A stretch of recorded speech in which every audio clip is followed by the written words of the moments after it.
Гледай сега каква хубава гледка. Панорама, цяла Варна се вижда.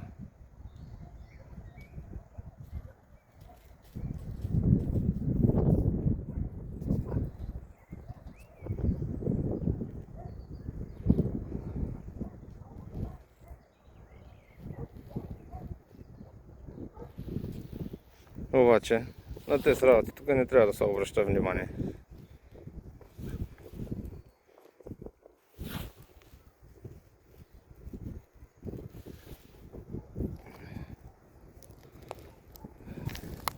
А пък тук на тея